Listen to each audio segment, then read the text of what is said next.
Hello and a warm welcome to Econoday Unplugged on Tuesday, the 30th of March 2021. Mark Penders stateside and I'm Jeremy Hawkins in London. Well, for the time being, I guess financial markets could be particularly volatile. The full extent of the fallout from what's been described as possibly the largest margin call in history. US hedge fund Archegos Capital's enforced sale last Friday of more than $20 billion worth of swap-linked shares has yet to be fully realised, and investors, of course, are still busy with their traditional quarter-end portfolio rebalancing. The slump in bond prices so far in 2021 has left many institutions a long way off their typical mix of 60% equities and 40% bonds, and billions of dollars are expected to flow out of the former and into the latter as a result.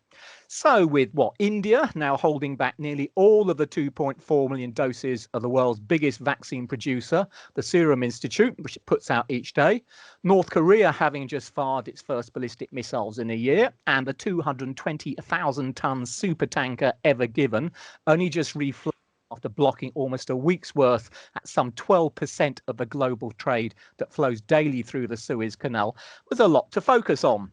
And looking ahead to this week's economic news, we have a US employment report on Friday, as well as a Eurozone inflation update tomorrow.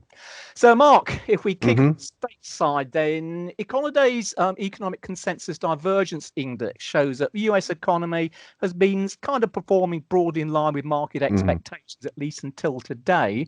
So what do you think might be the risks on March non-farm payroll? Well, forecasters are ratcheting their forecasts higher. Our panel is moving up on that.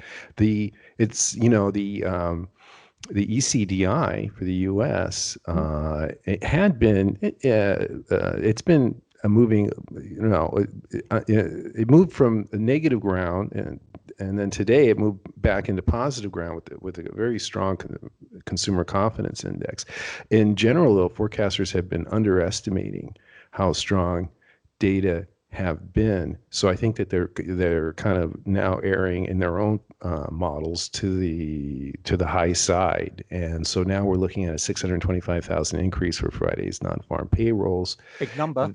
That's a big number, and it would and that would compare with another big number, which was the 379 gain in February, 100,000 gain, and that was much higher than expected. So the numbers are looking to some significant improvement, and if this is going to be, and it probably is going to be disproportionate on the lower wage jobs, since they've been the ones that have been hurt the most, they stand to gain the most with COVID rates coming down and reopenings in part of the country, maybe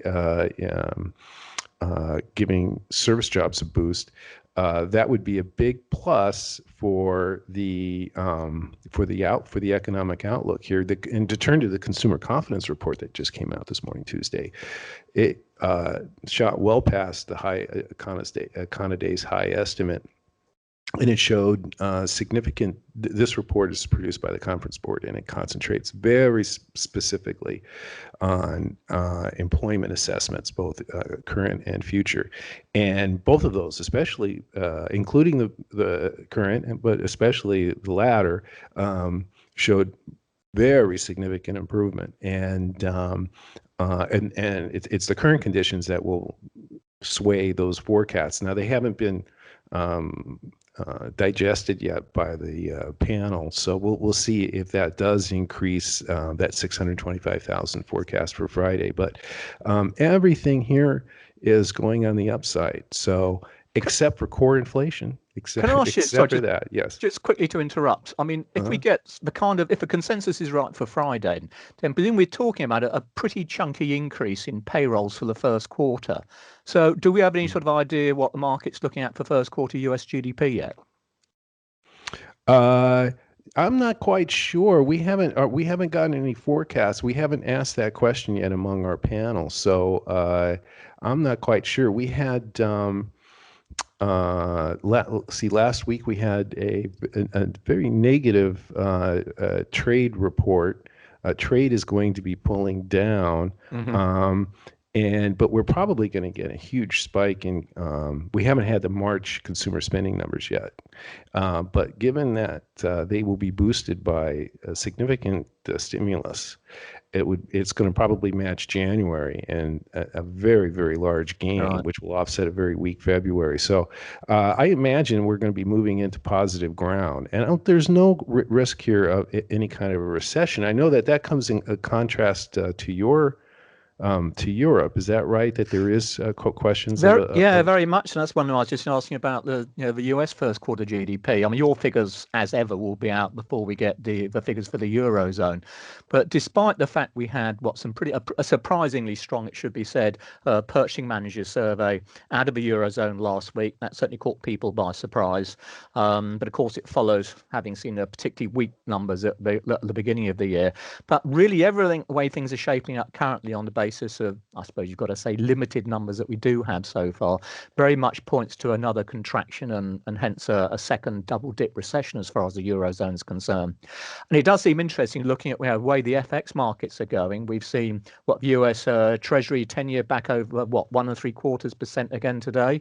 And yet, by and large, European bond yields, although they're being dragged up by what's happening stateside, they're lagging well behind. So differentials continuing to move in favor of the dollar.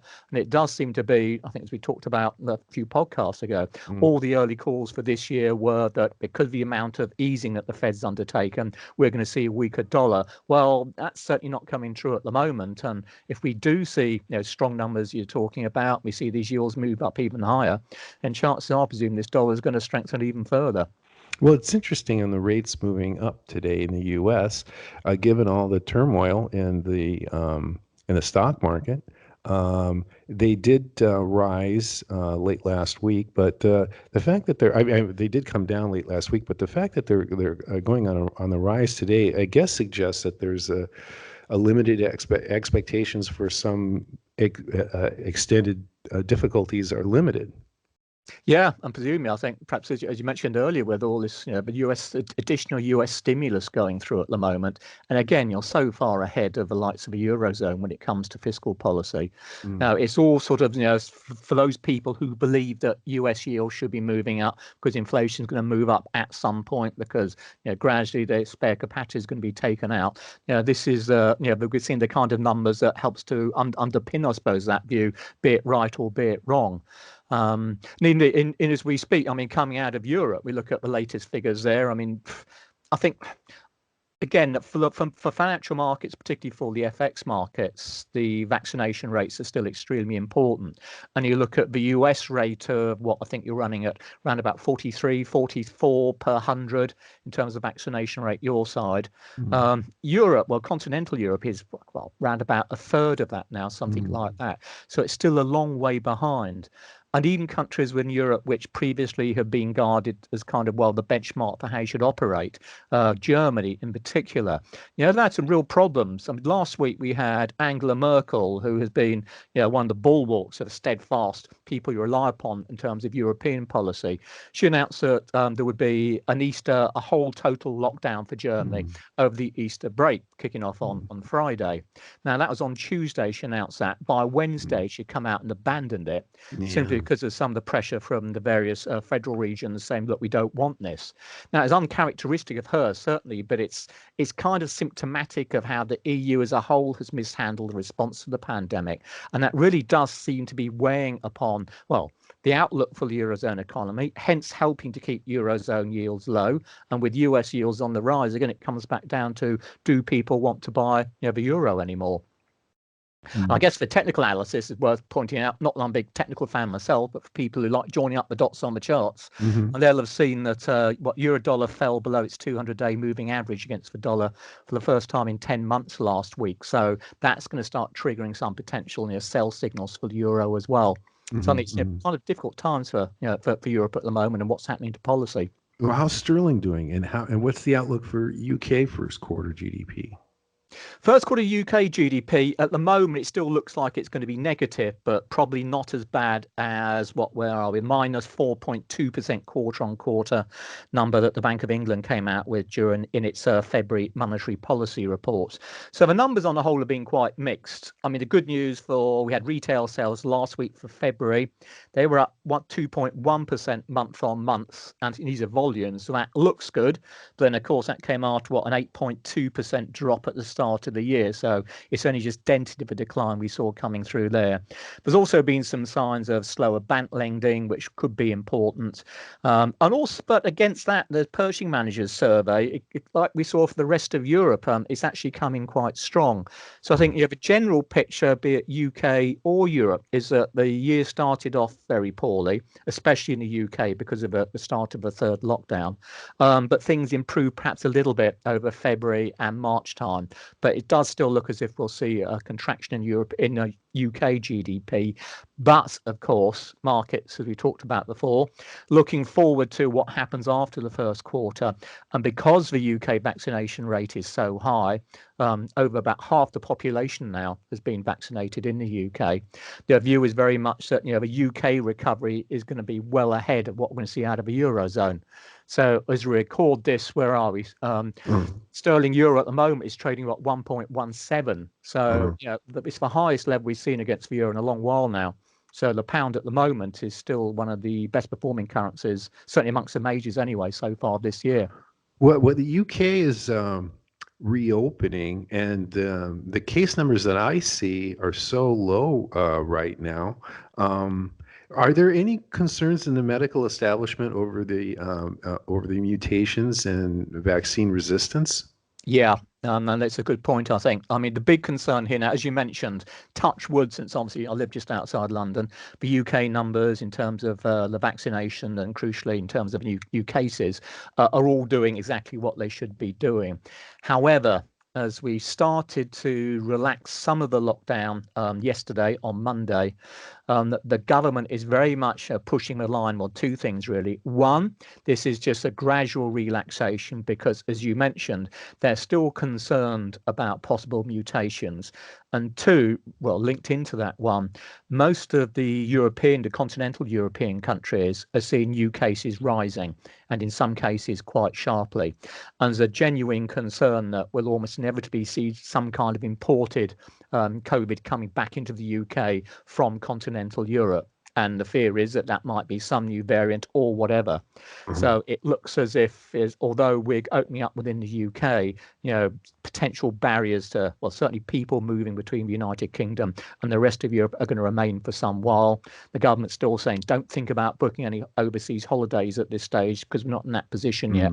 So it's good news, but with various caveats. Well, Brazil is spiking, and they must be a risk to everyone. And I think that they have a Brazilian variant. I'm not sure how powerfully strong it is, but I think that's the case. And certainly it does seem now that the president out there is coming under increasing pressure because he's someone who's tried to almost disregard the COVID virus for such a long time now that it does seem he's under increasing pressure to step up vaccinations and so on. Well, I guess it does pose a global risk. I'm not sure how confined or how tight global travel restrictions can actually prove, and they haven't proven very strong at all through this whole. Yeah. Okay. In the intro, I mentioned, in addition to your side, the payrolls also get some potentially important inflation numbers out of the Eurozone this week as well. Coming out of Germany, just a matter of an hour or so ago, we had numbers which were in line with expectations, but still showed a fairly sharp acceleration in German inflation. Now, their consumer price index, that went up from a 1.3% annual rate in February to 1.7 on their provisional basis for March. So that's a third successive increase. And of course, the HICP, the harmonized index, which goes into the Eurozone gauge, that rose from 1.6% to 2.0%. So taken literally, Germany now, after all this time, is actually running slightly ahead of the ECB's target. Yeah. Okay. So now, let's talk about the year-on-year comparisons are benefiting from a weak comparison this time last year. But I'm looking at the German CPI, the 0.5 monthly is a pretty strong increase. And even though I guess the February one was 0.7, but that was an exceptionally strong increase. But I think we have to advise people to focus now, because the policymakers are going, here in the U.S. at least, are going to downplay the annual readings, and those are are the ones that the major media are the people are most conscious of. But really, what to look at is the month to month, because you don't get the lapping of the easy comparisons when you're comparing it with the prior month. But what did you make of the 0.5? Well, it hit expectations, but it's difficult in Europe, because stateside, of course, you have seasonally adjusted monthly figures for the CPI. In Europe, the HICP numbers aren't seasonally adjusted, which means, of course, looking straight at the month-on-month figures can give you a misleadingly strong or weak impression. So I think over here, probably the better way of looking at it is to look at the underlying year-on-year rate. Now, unfortunately, for the German provisional figures, they don't actually give you that.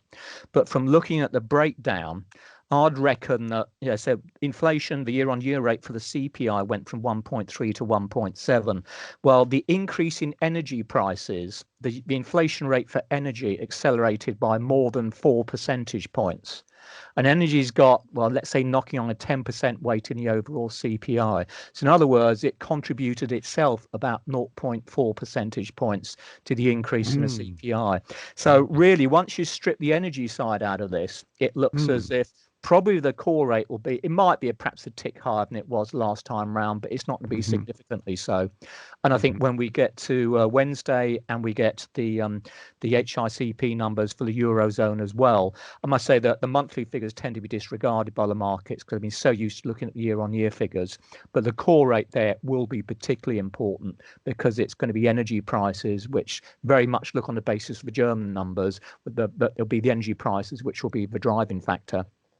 Well, last week we got the personal income and outlays report, which includes the Fed's price gauges, the PCE index, and the PCE core index, which excludes energy as well as food. And that core actually showed just a marginal monthly increase of 0.1, and the annual rate went in the reverse, went down 0.1 to 1.4, and so that's going in the other direction. So that confirms, or at least supports, the Federal Reserve's forecasts that underlying inflation isn't going to be an issue this year. So. And that's very much the view when you hear the ECB. They very deliberately come out both in the minutes of recent meetings and when you get Christine Lagarde and co actually talking, saying, well, look, we expect inflation to go up this year. But as you mentioned earlier on, we had this VAT change in Germany, which has been distorting the numbers for quite a while, and certainly helped to boost it at the start of this year. We've got all prices in there. We also had some, reweighting of the HICP index to take account of COVID and so on. So all those individual factors will put upside pressure on the inflation this year. And the ECB's view is, look, we know it's going to go up, but it doesn't really matter because it will coming back down again next year. And so long as they can stick to that view, then obviously there's no implications as far as policy is concerned. But I think it should be said that, as ever on the ECB, there's differences between the hawks and the doves. And in terms of the Bundesbank, the Bundesbank president came out, just a couple of weeks or so ago now, warning that inflation in Germany was likely to go above 3%, mainly due to technical factors, but nonetheless, a 3% inflation rate for Germany, which of course be well above the ECB's target level. That's going to raise a few alarm bells. And it's going to make the idea of additional monetary easing out of the ECB, should they feel the need to do it, that much harder to get through, because you can put a dollar, but Germany won't want it. What is the relationship between the policy relationship, or policy effects, or policy ties between the Bundesbank and the ECB? Well, at the end of the day, of course, everyone in the ECB gets to vote in terms of what they should be doing with interest rates and QE and so on. However, Germany is still very much the driving force behind a lot of what happens, simply because the Bundesbank is the most respected central bank in Europe. Germany has by far and away the largest, makes the largest contribution to, well, both the ECB in terms of its capital key, but also just in terms of the German economy vis-a-vis any other member. So it very much punches at least at its weight, if not somewhat above its weight. Is this an indirect effect on the ECB policy or a direct, part of their policy process to include the Bundesbank? Oh, well, Bundesbank has to be there in the same way that, the governor of the Bundesbank or the president of whatever central bank it may be from all the individual countries will be part of the ECB. So every member state will have a say in what happens to policy. But the Bundesbank, they have both their president. They also have at least one executive committee member who serves for that much longer. So if you like, Germany will be always slightly overweighted compared to, well, certainly the smaller countries anyway. But you do tend to get, the nexus whereby Germany will typically vote, well, I should say Austria and the likes of the Netherlands, the hawks within the ECB will typically follow the German lead. So if Germany are making noise, well, inflation is going up, then they'll start getting anxious about it. Switzerland is not part of the Eurozone, of course. Now, they had the leading indicator today, and it shot through the roof. What did the Swiss franc move on that? It didn't, and it's worth mentioning. I suppose we should just remind people quickly that the Swiss National Bank held their quarterly monetary policy assessment, as they call it, when they announced what they're doing with rates and quantitative easing and anything else. That was last Thursday, and the main thing to come out of that was really what they didn't say. They left the policy rate at minus 0.75%, which was no surprise to anyone.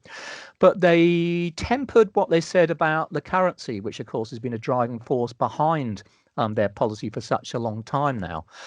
Previously, they indicated they would intervene more strongly, going back to the December MPA, when they're clearly unhappy with the level of the Swiss franc at that stage. That's the monetary policy announcement? Yeah, monetary policy announcement, yeah. Whereas this time round, they tempered that to saying they were simply willing to intervene as necessary. Now, okay, so that still suggests that they don't want to see a stronger Swiss franc, but it doesn't have the same sort of, if you like, bite that the December policy statement had. And I did think at the time it might encourage some speculators to think, well, okay, let's just see how resolved they are to actually prevent additional appreciation by the Swiss franc. But to be honest, since then it's been relatively stable.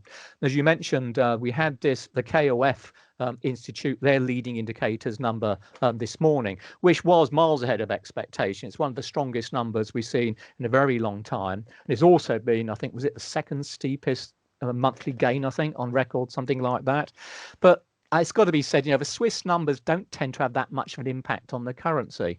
It comes down to whether markets are in risk on or risk off mode. And obviously, when we had the coronavirus, the start of it back in 2020, where Swiss francs strengthened immensely because people think, oh, what's going on? Don't like it. Safe haven currency equals the Swiss franc. But it does seem now that at the end of the day, Swiss interest rates are very negative. They've got the most negative policy rate in Europe, indeed, in fact, pretty well across the world amongst the major central banks. So if you want to hold Swiss francs, and effectively you're not going to be paid much money for it. So after a while, I think it does kind of get to a stage whereby markets start thinking, well, if the economy is improving now, we can start looking beyond the safe haven currencies and start moving perhaps into some of the, to the extent you can find a high yielder currency these days, moving to those. But of course, high yield at the moment equals the dollar, because we've got rates there, at least further along the curve anyway, we've got rates there so much attractive than in Europe. Are there any forecasts out for Swiss GDP first quarter? No, we've only just had the fourth quarter. Their numbers come in, even slow by European standards.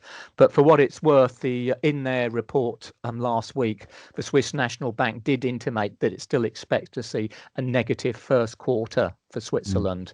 Having said which, it also expects to see a stronger recovery in the second half of the year. So you kind of pays your money and takes your choice. On the strength in GDP, I probably mention Canada as well. We'll get their monthly GDP numbers for, January. They'll be out tomorrow on Wednesday.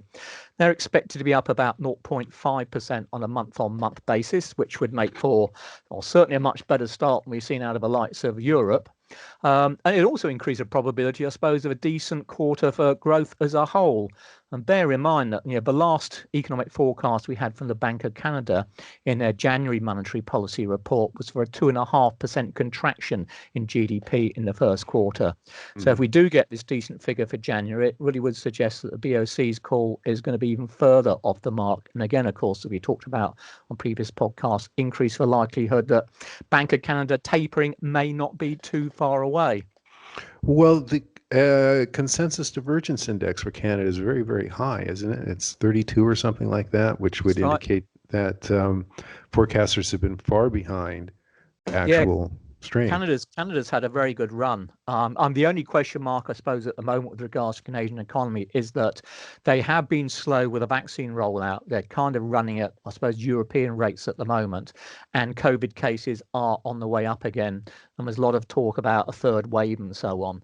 Now, it may be, if that's the case, that we'll have to see restriction measures tightened or lockdowns extended or whatever it may be, which, of course, could slow the whole recovery process and make it that much easier for the Bank of Canada to leave interest rates where they are, if that's what they think.